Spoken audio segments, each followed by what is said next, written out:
Hello YouTube, how's it going? Welcome to another video here on the channel. I hope you're doing well. Remember to like and sub, trying to get this channel to 1,000 subs.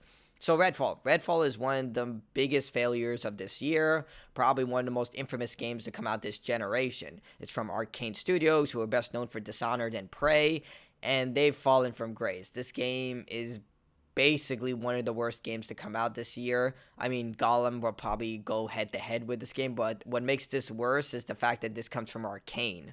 You know, the guys behind Dishonored and Prey.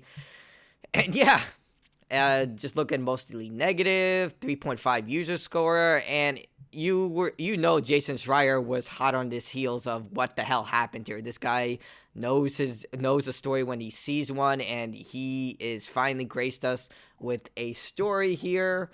And thank God I was gifted a chance to read this by a subscriber. I don't know who did that, but thank you so much. I just clicked on the article and it said that, so I was just like, this can't be true, but I guess it is. But yeah, let's talk about this as we read this article. Inside the making of Redfall's Xbox latest misfire, after Microsoft paid $7.5 billion for its parent company, Arkane Studios' Redfall has been blasted by critics and players. Yeah, when I beat this game, less than 1% of people beat the game. You get an achievement for beating the game, and it was just like, oh my god. Granted, the game is about 15 to 20 hours long, so I literally had to grind my teeth through this game. It was such an obtuse experience. I tried to 100% it, but I was just like, I can't. This is hell. I value my time too much more. I'm 33 years old. I'm not wasting my time playing this crap game. Over the years, Microsoft-owned video game developer Arkane Studios has cultivated a reputation for releasing games that have been beloved by fans yet don't sell very well, such as Prey and Dishonored 2. It is heartbreaking. Dishonored 1 sold so well and was such an incredible game. I don't know what exactly happened with Dishonored 2. I'm almost certain it was the marketing, because the Bethesda has really bad marketing. They're on par with EA, but EA has gotten better. If you don't believe me, look at Battlefield 2042. It was an incredibly crappy game that launched with myriad of technical problems, but hey, the marketing was really good for that game. As for Prey, it was just a stupid name. Like, again, it was marketed and poorly, but the fact they named it Prey was just stupid. If you don't know, they basically had Prey, the 2006 game. They had a sequel in line up where it would be a brand new character, a federal marshal who was kidnapped by aliens and starts a new life in space as a bounty hunter. They kept saying the game was in development, despite rumors coming out that the game would be canceled. They eventually did cancel the game. There was a great YouTube video by Matt McMuscles for what happened to this game.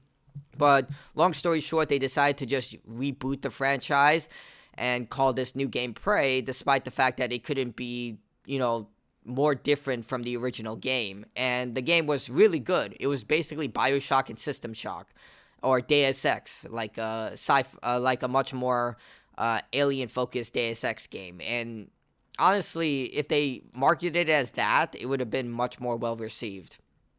By contrast, the studio's most recent game, Redfall, has achieved something new. It has managed to be at once a commercial and critical disappointment.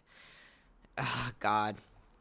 Redfall, a multiplayer shooter set on a fictional Massachusetts island full of vampires, debuted on May 2nd and was promptly panned. Fans and critics slammed the game's bugs and shortcomings on the review aggregate website Metacritic. Redfall has earned a paltry 54 out of 100, ranking among the year's worst reviewed games.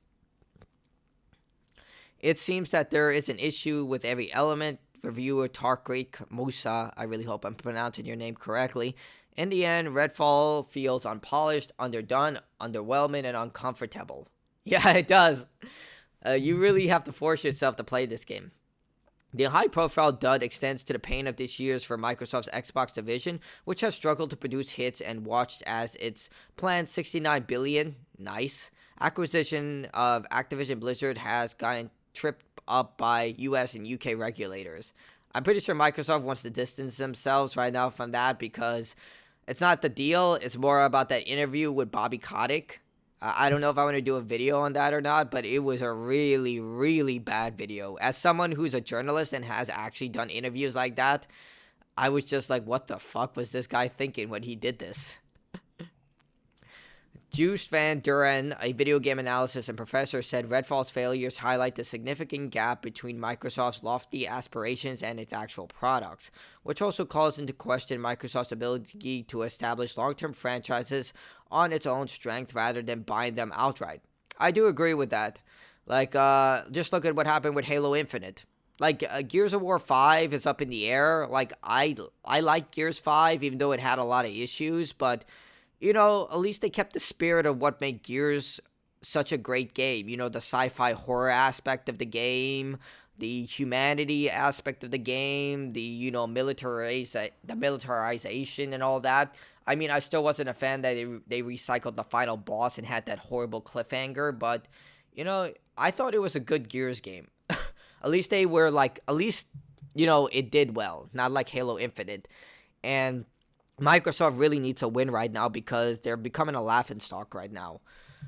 As much as Game Pass is a great value, their first-party stuff sucks. I hate to say it, but it does.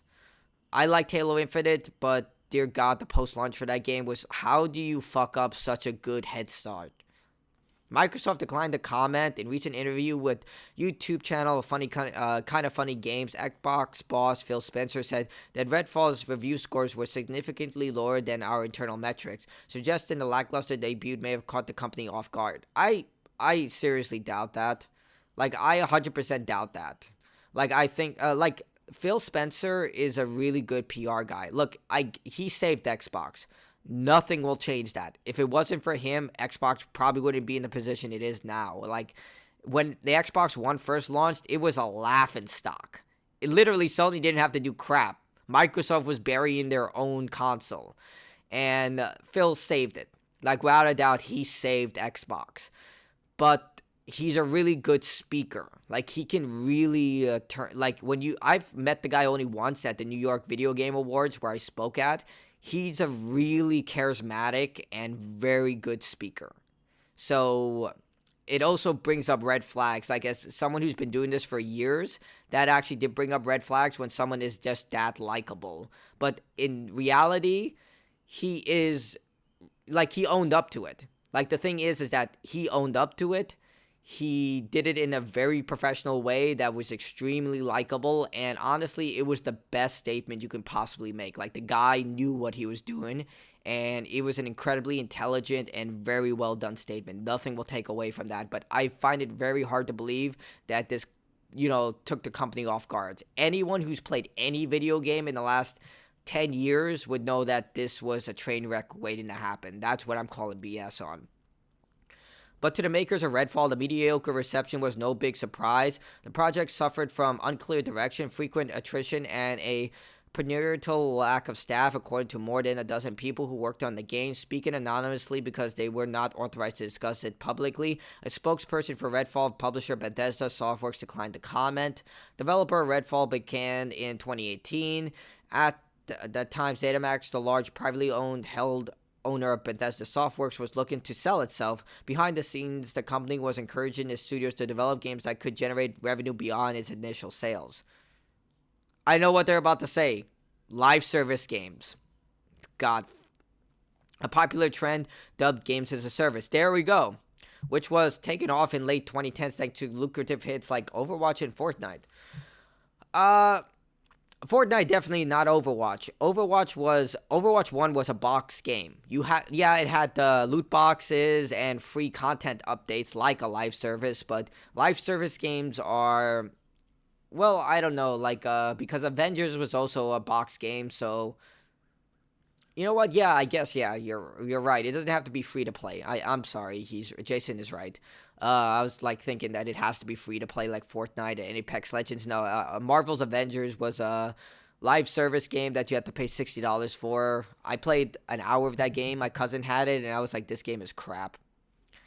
According to the people familiar with the process, ZeniMax was strongly urging developers and its subsidiaries to implement microtransactions, of course. That is, recurrent opportunities within games for players to spend real money, say outfitting their characters. Although this wasn't an absolute mandate, several ZeniMax franchises such as Fallout, Doom, and Wolfenstein would soon release new versions of incorporating online multiplayer monetization options. Yeah.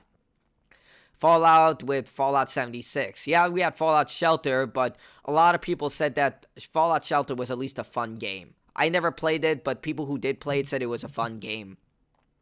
But Fallout 76, that's the first game that really just set Bethesda's reputation just going into the ground. For Doom, I believe it's the new mobile Doom game that came out. I don't know any mainline Doom entries that have microtransactions that are that heavy. I'm not sure if Doom 2016 did. I'm not sure about that. I know Doom Eternal didn't really have that, or did it? I didn't really play the battle mode of that game. I thought it was really bad. It's all to their own. Apparently, a lot of people liked it. I personally didn't like it. Wolfenstein, the new, not the New Order, Wolfenstein New Blood, that crappy game starring his two daughters that was just god terrible. Like, they tried to market that as a live service that you keep coming back and doing missions. It was such a crappy game. Like, it literally caused my brain cells to want to, just self-destruct. At the Arkane's headquarters in Austin, Harvey Smith and Ricardo Bear, respected industry veterans, were tapped to serve as co-directors of Redfall.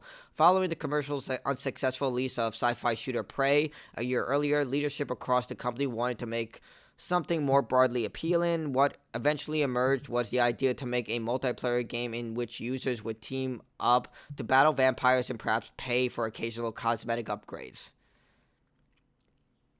Why? I can understand the philosophy behind that, but come on. No. Maybe it could have turned out good, but it didn't. But it's founded in 1999. Arkane has been known for games called immersive sims, single-player experience in which players strive to overcome obstacles in multiple ways, from combat to stealth maneuvers.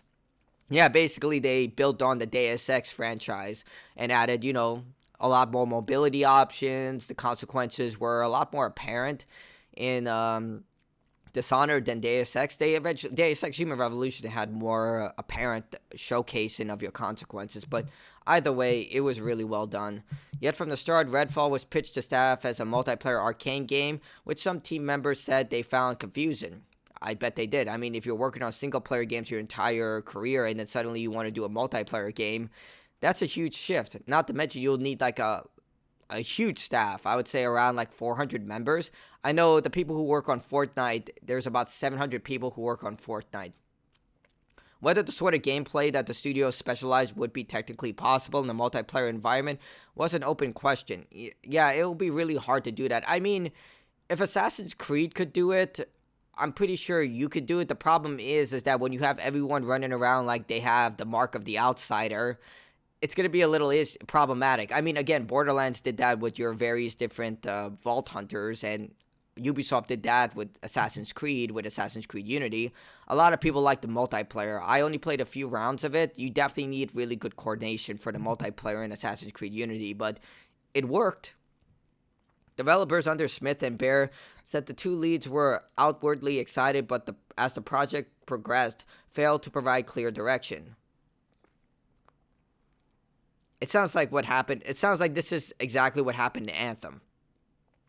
Staff members said that over time they grew frustrated with management's frequency shifting references to other games like Far Cry and Borderlands, that each left the department varying ideas of what exactly they were making. Throughout the development, the fundamental tension between single-player and multiplayer design remained unsolved. Smith and Bear did not respond to questions for comment. So it sounds like no one knew what the fuck they were making. Like, even though Borderlands and Far Cry share similar aspects, they couldn't be further from different games. Arkane was perpetually understaffed, said people familiar with its production. The studio's Austin office employed less than 100 people, sufficient for a relatively small single-player game like Prey, but not enough to compete with multiplayer behemoths like Fortnite and Destiny, which were developed by teams of hundreds. Yeah, 100 people? Less than 100? What the fuck? You can't make a multiplayer game with less than 100 people. You need at least like 400, 500 people. Multiple studios. Like, what? Like, we need what?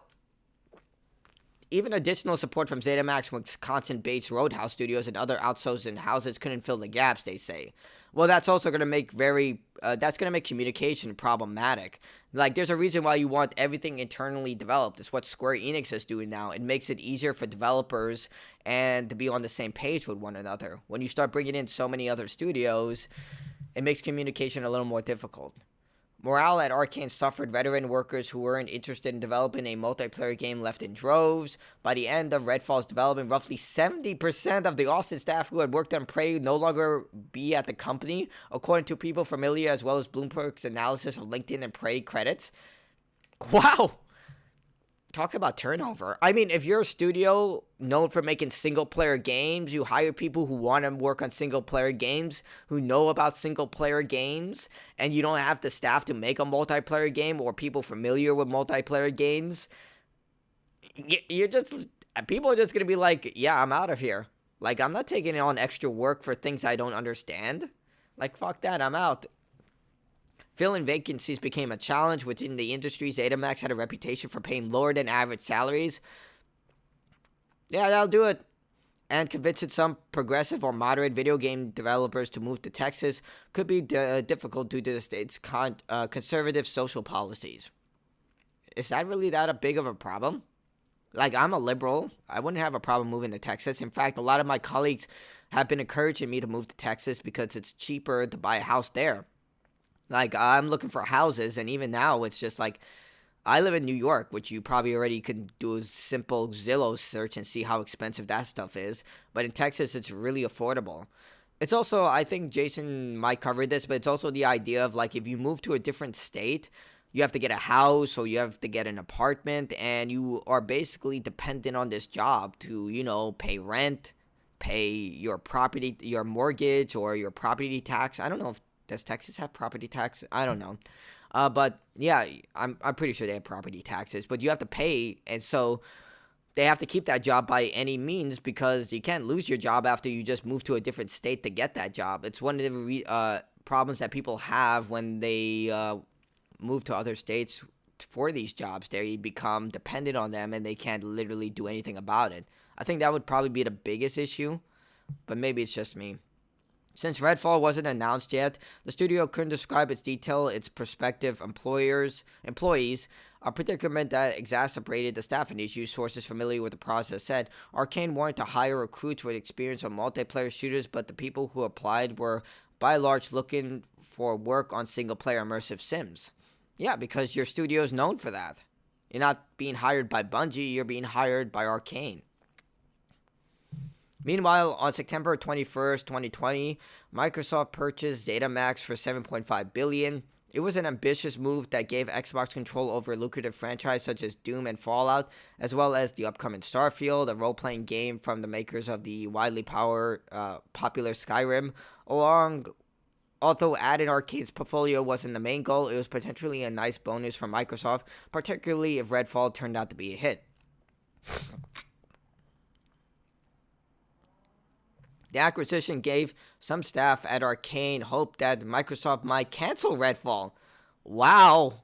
Better yet, let them reboot it as a single-player game according to sources familiar with the production. Holy crap. Can you imagine that if this deal came and you were like praying to Microsoft, the god of $7.5 billion, please cancel this game, or at least put it out of its misery, put a bullet through its head, please. Morphine overdose. Wow, that is horrible. Like, just imagine that. Oh, just please, just send it to the grave or let us make something else. Like, even if they were direct to Phil Spencer about this, I don't think he would cancel it. Because in the end, like, if they canceled the game, Microsoft is on the hook. They'll have to fund the brand new game. And if you already spend millions of dollars and, you know, years of development making this game, I mean, my hypothesis is that they saw how crap this game is and they just said, just shove it out. Just, well, whatever money we get. Like the Shazam movie or the Black Adam movie. They knew, like, this is not going to go anywhere. The DC Universe is canceled. Just shove it out there and we'll see what we can make back. Like the Aquaman movie as well that's coming out. Like, just whatever money we can make, we can make. Let's just try and break even on this. Like, I don't, after acquiring them for 7.5 billion, how is Phil going to convince like Microsoft, like his bosses, like, hey, let's cancel this game that they've been working on for years and spent already millions of dollars on. Let's cancel it and fund a brand new game. Like, I know that does happen with games like Scalebound, which people are still hoping will come back. It's not coming back. Like, I doubt that's, like, maybe 0.1% chance it'll come back, but Phil Spencer and Platinum Games have both said that they're done. It's not coming back, but yeah, I can't see, like, anyone making a convincing argument of, like, reboot it. It's not going to work. Instead, Microsoft maintained a hands-off approach. Aside from canceling the version of Redfall that had planned for a rival Sony Corp's PlayStation, Microsoft allowed ZeniMax to continue operating as it's done before with great autonomy. Microsoft Spencer would later say, kind of funny interview, that didn't do a good job early in engaging Arkane Austin. I kind of agree with that. They didn't give them a chance to use the resources, but at the same time, the game was in development so long that you can't really incorporate these new resources when the game's resources, what's supposed to be in the game, have already been established. Like, if the foundation is there, the house is there, and all that's left is, like, the electrical and plumbing, it's not much you can do. Like, it's like what everyone's been saying. Like, it doesn't matter if you fix all the technical problems of the game. The game's foundation still sucks. It's like with Gollum. You can fix all the technical problems. Still a crappy game. Still, expectations remain high. During a 2021 press conference, Xbox postponed the Bloody Vampire Extravaganza as one of the company's big upcoming releases, dramatically revealing its event's show-stopping finale. Yet during the final frantic months, the remaining Arkane staff found themselves stretched thin, and debut date was pushed back from Halloween 2022 to early 2023, and eventually to May 2nd, 2023, along with Smith and the other leaders assured the staff that the game would exponentially better once the final art was implemented and the bugs were fixed, promising that Arkane Magic?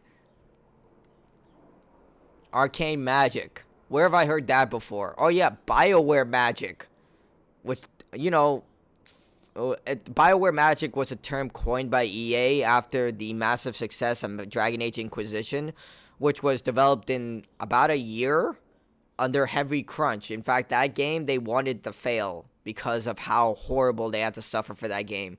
And it turned out Dragon Age Inquisition was a huge hit. It was a good game, especially coming off Dragon Age 2. And then that led to Anthem. And technically Mass Effect Andromeda. Like, oh my god. Other developers such as EA, BioWare have been widely criticized for using similar language. Yeah, it's like they don't understand how, you know, game development works. Coding, animating, QA, testing. It's just like, in the end, Redfall was never coalesced. Several people who played the game in 2021 were shocked to see how little ultimately changed.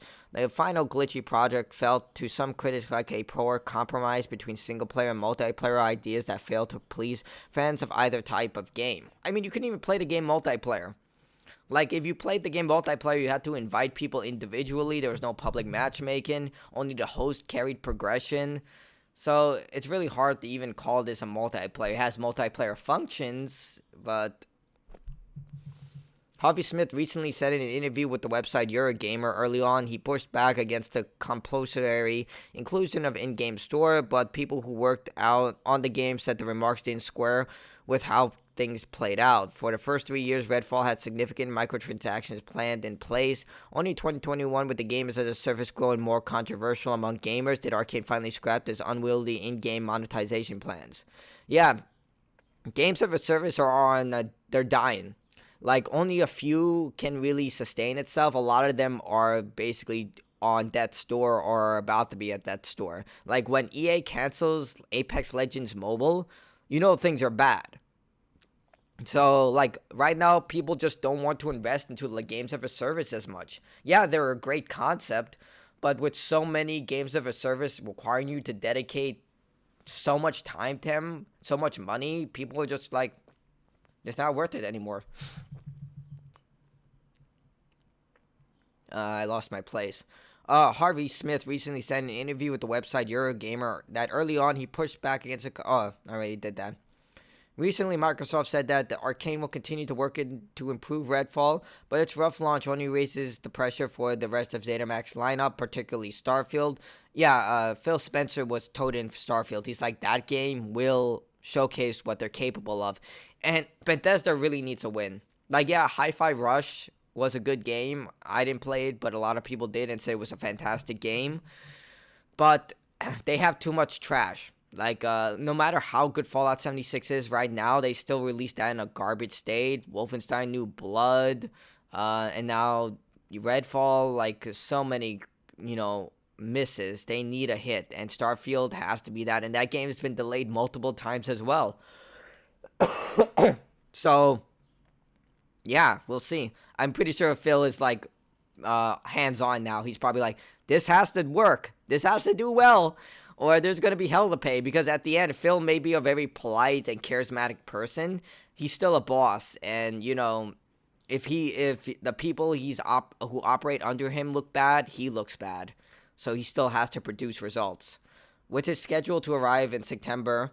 In the intermediate, the industry will be watching what lessons Microsoft has learned. Appointment of Redfall's evidence for Microsoft's desperate need for attractive content, if it indeed going to rival Sony and Nintendo at their own game. Analyst Van Duren said, "My hope is that it will accelerate Xbox from repeating a similar mistake in the future." The problem is that Microsoft isn't really capitalizing on their already established portfolio of incredible games. Like, they do have it. They've just been squandering a lot. For example, Halo. Like, 343 has had so many chances with Halo. And even though I liked Halo 4 and I liked Halo Infinite's campaign, I can see, like, they have not been doing well with this franchise. An IP that is beloved, that's known, that literally made Bungie's career. They have not been doing anything well with that franchise. The Coalition has actually been doing well with Gears of War, despite the, I still think the original trilogy is better, but guess what? They honor the franchise and they know what they're doing to a degree. Like, they understand the core principles of what make Gears of War. And Microsoft does have other great IPs like Banjo-Kazooie, Mech Assault, Crimson Skies. I know some of these IPs are very old from people who don't know about them, but they just refuse to capitalize on them. Like, what happened with Redfall was entirely, it's not entirely Microsoft's fault. Like, I can't blame Microsoft at the end of the day. Like, they literally came in at the tail end of this game's development, and while they were hoping that Microsoft would either repurpose the game or reboot it or something, you can't expect a company that spent $7.5 billion to invest millions of more dollars into an existing project that they had no stake in, that they don't really know where it's going, and just put a nail in the coffin. At that point, they're probably, like I said, they're just going to say shove it out the door and just see what it performs like. It's just like what happened with Deathloop and Ghostwire Tokyo. Those games launched as PlayStation and PC exclusives, and Microsoft didn't have a say in that because they were already in development. They already had the deals in motion, and they were temporary exclusive deals. So it is what it is. Like, at the core, Redfall was a bad game. It was poorly managed, didn't have direction. It had all the attributes that make a game fail. Like, everything that that will cause a game's failure is just on repeat. It's just like what happened with Anthem. It's just what happened with Prey. Prey 2. Not Prey. The original Prey was actually a good game, and so was the reboot. But, the marketing was not there. So, ultimately, I think that Redfall is it's never going to make a recovery. It doesn't matter if they fix all the problems. There are far superior games out there like Borderlands and Destiny. Destiny is literally free. And Borderlands, you can get almost any of the Borderlands games with all the DLC on a good sales day for like $20. Heck, you can probably buy the entire franchise for about $30 on a good sales day, and that's over 100 hours worth of quality cooperative content. Literally just get your friends to buy the game $30, $60 a piece, and then there you go, you have $120 with games that have over 100 hours of really quality content. Borderlands 3 kind of mixed, but definitely Borderlands 2, and I think the pre-sequel is also underappreciated. Either way, those are my takes on it. I think that Redfall is just, it's one of those games that will go down in infamy, and maybe, hopefully, Arkane can recover from this and realize, stick to what your strengths are. Like, stick to what people love about you, and maybe they don't sell well, but at least you'll have your reputation. And word of mouth does spread very well. So, tell me what you think about Redfall. Like the video if you like it, dislike it if you dislike it. That's me signing out.